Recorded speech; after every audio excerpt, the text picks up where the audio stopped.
नमस्कार दोस्तों, एजुकेशन 24 में आपका स्वागत है। दोस्तों आज का वीडियो बहुत ही खास होने वाला है, क्योंकि आज के इस वीडियो में आपको बीए फर्स्ट ईयर के फर्स्ट सेमेस्टर में आपका सब्जेक्ट है ज्योग्राफी, उसके अंदर कौन कौन से क्वेश्चन आने वाले हैं। इस वीडियो के अंदर मैं आपको आने वाले क्वेश्चन के बारे में बताऊंगा, तो आप इस वीडियो को पूरा अंत तक जरूर देखिएगा, क्योंकि इस वीडियो से आपको बहुत कुछ सीखने को मिलेगा जो कि बीए एग्जाम में काम करेगा। तो आइए देर न करते हुए वीडियो को शुरू करते हैं। और बीए फर्स्ट ईयर के फर्स्ट सेमेस्टर में आपका सब्जेक्ट है ज्योग्राफी, उसके अंदर जो भी क्वेश्चन आने वाले हैं उन आने वाले क्वेश्चन के बारे में जानते हैं। दोस्तों आगे बढ़ने से पहले मैं आपको एक बात बता दूं कि इस वीडियो के अंदर मैं आपको लघु उत्तरीय प्रश्न और दीर्घ उत्तरीय प्रश्न दोनों तरह के प्रश्नों के बारे में बताऊंगा।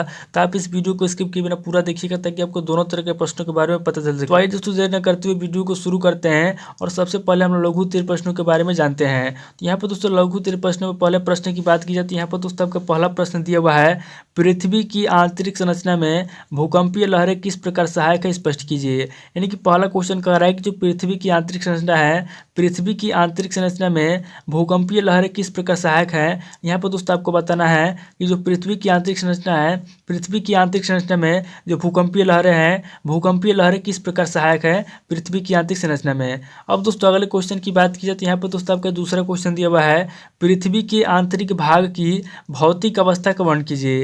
यानी कि दूसरा क्वेश्चन कह रहा है कि जो पृथ्वी के आंतरिक भाग है, यहाँ पर दोस्तों आपको पृथ्वी के आंतरिक भाग की भौतिक अवस्था का वर्णन करना है। यानी कि पृथ्वी के अंदर की जो भाग की भौतिक अवस्था है, यहाँ पर दोस्तों आपको पृथ्वी के आंतरिक भाग की भौतिक अवस्था का वर्णन करना है। अब दोस्तों अगले क्वेश्चन की बात की जाए तो यहाँ पर दोस्तों आपका तीसरा क्वेश्चन दिया हुआ है, चतुष्फलकीय परिकल्पना का वर्णन कीजिए।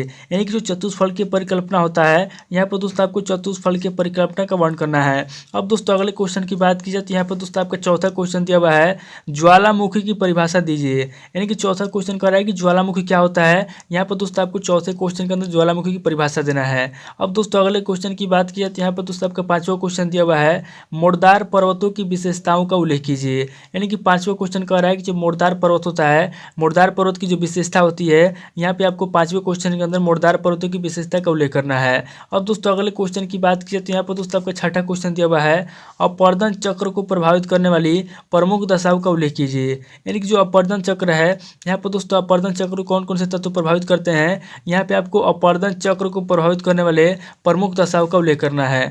अब दोस्तों अगले क्वेश्चन की बात की जाए तो यहाँ पर दोस्तों आपका सातवां क्वेश्चन दिया हुआ है, प्रवाह व्यवस्था से आप क्या समझते हैं। यहाँ पर दोस्तों आपका सातवां क्वेश्चन कह रहा है कि प्रवाह व्यवस्था क्या होता है, प्रवाह व्यवस्था से आप क्या समझते हैं। यहाँ पर दोस्तों आपको प्रवाह व्यवस्था के बारे में बताना है। अब दोस्तों अगले क्वेश्चन की बात की जाए तो यहाँ पर दोस्तों आपका आठवां क्वेश्चन दिया हुआ है, बरखान से क्या तात्पर्य है, स्पष्ट कीजिए। क्वेश्चन कह रहा है कि बरखान क्या होता है। यहाँ पर दोस्तों आपको बरखान के बारे में बताना है कि बरखान क्या होता है और इसको स्पष्ट करना है। अब दोस्तों अगले क्वेश्चन की बात की जाए तो यहाँ पर दोस्तों आपका नवा क्वेश्चन दिया हुआ है, सूर्य तप से आशय स्पष्ट कीजिए। यानी कि दोस्तों नवा क्वेश्चन कह रहा है कि सूर्य तप क्या होता है। यहाँ पर दोस्तों आपको सूर्य तप के बारे में बताना है कि सूर्य तप क्या होता है, और यहाँ पे आपको सूर्य तप का जो भी होता है, यहाँ पे आपको उसका आशय स्पष्ट करना है। अब दोस्तों अगले क्वेश्चन की बात की जाए तो यहाँ पर दोस्तों आपका 10वां क्वेश्चन दिया हुआ है, वायु राशियों की उत्पत्ति की आवश्यक दशाएं बताइए। यानी कि 10वां क्वेश्चन कह रहा है कि जो वायु राशि होती है, यहाँ पे आपको वायु राशि की जो उत्पत्ति होती है, वायु राशि की उत्पत्ति की आवश्यक दशाएं बताना है। यानी कि उसकी उत्पत्ति कैसे होती है, उसके लिए कौन सी आवश्यक दशाएं होती है, यहाँ पे आपको वायु राशि की उत्पत्ति की आवश्यक दशाओं के बारे में बताना है। अब दोस्तों अगले क्वेश्चन की बात की जाए तो यहाँ पर दोस्तों आपके 11वां क्वेश्चन दिया हुआ है, वर्षा के विभिन्न प्रभाव की व्याख्या कीजिए। यानी कि 11वां क्वेश्चन कह रहा है कि जो वर्षा होता है, वर्षा के जो विभिन्न प्रभाव होते हैं, यहाँ पे आपको वर्षा के विभिन्न प्रभाव की व्याख्या करना है। अब दोस्तों अगले क्वेश्चन की बात की जाए तो यहाँ पर दोस्तों आपका 12वां क्वेश्चन दिया हुआ है, महासागरीय धाराएं क्या है। यहाँ पर दोस्तों 12वां क्वेश्चन कह रहा है कि महासागरीय धाराएं क्या है। यानी कि दोस्तों 12वें क्वेश्चन के अंदर आपको महासागरीय धाराओं के बारे में बताना है। अब दोस्तों अगले क्वेश्चन की बात की जाए तो यहाँ पर दोस्तों आपका 13वां क्वेश्चन दिया हुआ है, तटीय प्रवाल भित्तियों पर टिप्पणी लिखिए। यानी कि 13वां क्वेश्चन कह रहा है कि जो तटीय प्रवाल भित्ति है, यहाँ पर दोस्तों आपको 13वें क्वेश्चन के अंदर तटीय प्रवाल भित्तियों पर क्या करना है, तटीय प्रवाल भित्तियों पर टिप्पणी लिखना है। अब दोस्तों अगले क्वेश्चन की बात की जाए तो यहाँ पर दोस्तों आपका 14वां क्वेश्चन दिया हुआ है, जैविक अनुक्रम क्या है। यहाँ पर 14वां क्वेश्चन कह रहा है कि जैविक अनुक्रम क्या है। यहाँ पे आपको जैविक अनुक्रम के बारे में बताना है। अब दोस्तों अगले क्वेश्चन की बात की जाए तो यहाँ पर दोस्तों आपका 15वां क्वेश्चन दिया हुआ है, महासागरीय लवणता के वितरण को प्रभावित करने वाले कारक बताइए। यानी कि जो महासागरीय लवण है, यहाँ पर दोस्तों 15वां क्वेश्चन कह रहा है कि महासागरीय लवणता के वितरण को प्रभावित करने वाले तत्व कौन कौन से, कारक कौन कौन से हैं। यानी कि जो महासागरीय लवणता है, महासागरीय लवणता के वितरण को प्रभावित करने वाले कौन कौन से तत्व हैं। यहाँ पर दोस्तों आपको महासागरीय लवणता को वितरण करने वाले, प्रभावित करने वाले तत्वों को, कारकों को लिखना है।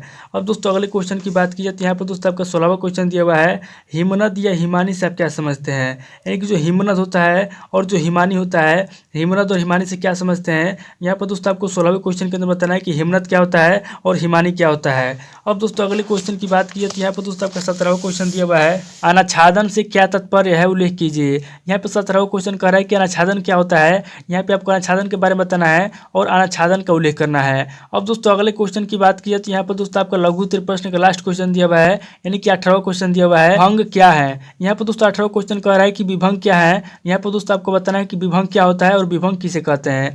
दोस्तों ये टोटल आपके 18 क्वेश्चन होंगे जो कि आपके लघु उत्तरीय प्रश्न में पूछे जाएंगे। अब दोस्तों आगे हम लोग दीर्घ उत्तरीय प्रश्नों के बारे में जानेंगे। तो यहाँ पर दोस्तों दीर्घ उत्तरीय प्रश्नों में पहले प्रश्न की बात की जाए तो यहाँ पर दोस्तों आपका पहला प्रश्न दिया हुआ है, प्रवाल भित्ति से आप क्या समझते हैं, इसकी उत्पत्ति और वितरण के लिए कौन कौन से भौगोलिक कारक सहायक हैं।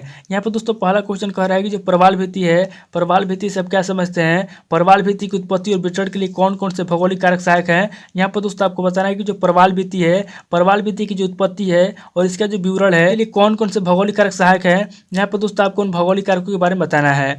अब दोस्तों अगले क्वेश्चन की बात कीजिए तो यहाँ पर दोस्तों आपका दूसरा क्वेश्चन दिया हुआ है, महासागरीय धाराओं की उत्पत्ति की व्याख्या कीजिए तथा प्रशांत महासागर की धाराओं का वर्णन कीजिए। यानी कि दूसरा क्वेश्चन कह रहा है कि जो महासागरीय धारा है, यहाँ पे आपको महासागरीय धाराओं की उत्पत्ति की व्याख्या करना है, यानी कि महासागरीय धाराओं की उत्पत्ति कैसे होती है इसके बारे में आपको बताना है, और प्रशांत महासागर की धाराओं का वर्णन करना है, यानी कि जो प्रशांत महासागर है यहाँ पे आपको प्रशांत महासागर की धाराओं का भी वर्णन करना है। अब दोस्तों अगले क्वेश्चन की बात की जाए तो यहाँ पर दोस्तों आपका तीसरा क्वेश्चन दिया हुआ है, पृथ्वी पर वर्षा के वितरण का वर्णन कीजिए। यानी कि जो पृथ्वी है, पृथ्वी पर जो वर्षा होती है, यहाँ पे आपको पृथ्वी पर वर्षा के वितरण का वर्णन करना है। अब दोस्तों अगले क्वेश्चन की बात की जाए तो यहाँ पर दोस्तों आपका चौथा क्वेश्चन दिया हुआ है, राशि क्या है उसका वर्गीकरण प्रस्तुत कीजिए। यानी कि चौथा क्वेश्चन कह रहा है कि वायु राशि क्या होता है, वायु राशि किसे कहते हैं, वायु राशि का वर्गीकरण प्रस्तुत करना है। यानी कि यहाँ पर दोस्तों आपको वायु राशि का वर्गीकरण करना है। अब दोस्तों अगले क्वेश्चन की बात की जाए तो यहाँ पर दोस्तों आपका पांचवा क्वेश्चन दिया हुआ है, हिमनद के अपर्दन तथा निक्षेपण द्वारा उत्पन्न विभिन्न स्थलाकृतियों का वर्णन कीजिए। यानी कि पांचवा क्वेश्चन कर रहा है कि जो हिमनद है, यहाँ पर दोस्तों आपको हिमनद के अपर्दन और निक्षेपण द्वारा उत्पन्न विभिन्न स्थलाकृतियों का करना है, विभिन्न स्थलाकृतियों का वर्णन करना है। अब दोस्तों अगले क्वेश्चन की बात की जाए तो यहाँ पर दोस्तों आपका छठा क्वेश्चन दिया हुआ है, नदी के कार्य एवं उससे निर्मित स्थलाकृतियों का वर्णन कीजिए। यानी कि छठा क्वेश्चन कर रहा है कि जो नदी के कार्य हैं, यहाँ पे आपको नदी के कार्यों के बारे में बताना है, उसके बाद आपको नदी से निर्मित स्थलाकृतियों का वर्णन करना है। अब दोस्तों अगले क्वेश्चन की बात की जाए तो यहाँ पर दोस्तों आपका सातवां क्वेश्चन दिया हुआ है, डेविस द्वारा प्रतिपादित सामान्य अपर्दन चक्र की संकल्पना का विश्लेषणात्मक विवरण दीजिए। यानी कि सातवां क्वेश्चन कह रहा है कि जो डेविस है, यहाँ पे आपको डेविस द्वारा प्रतिपादित सामान्य अपर्दन चक्र की संकल्पना क्या करना है, डेविस द्वारा प्रतिपादित सामान्य अपर्दन चक्र की संकल्पना का विश्लेषणात्मक विवरण देना है। अब दोस्तों अगले क्वेश्चन की बात कीजिए तो यहाँ पर दोस्तों आपका 8वां क्वेश्चन दिया हुआ है, हायरी हैस के प्लेट विवर्तनिकी सिद्धांत की व्याख्या कीजिए। यानी कि जो हायरी हैस है, यहाँ पर दोस्तों आपको 8वें क्वेश्चन के अंदर हायरी हैस के प्लेट विवर्तनिकी सिद्धांत की क्या करना है, हायरी हैस के प्लेट विवर्तनिकी सिद्धांत की व्याख्या करना है।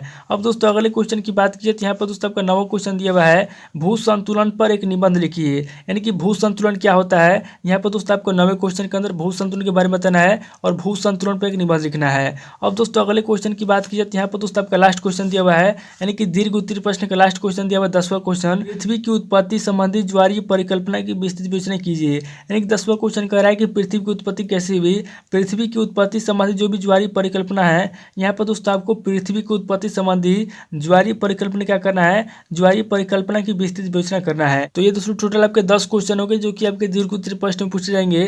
तो दोस्तों इस वीडियो के अंदर मैंने आपको लघु उत्तरीय प्रश्न और दीर्घ उत्तरीय प्रश्न दोनों तरह के प्रश्नों के बारे में बता दिया। आप इन दोनों तरह के प्रश्नों को नोट कर लीजिए और किसी किताब से सीरीज से मिलाकर याद कर लीजिए, या फिर अगर आप कमेंट करेंगे तो मैं आपको नेक्स्ट वीडियो में सभी प्रश्नों को उत्तर मैं आपको दे दूंगा।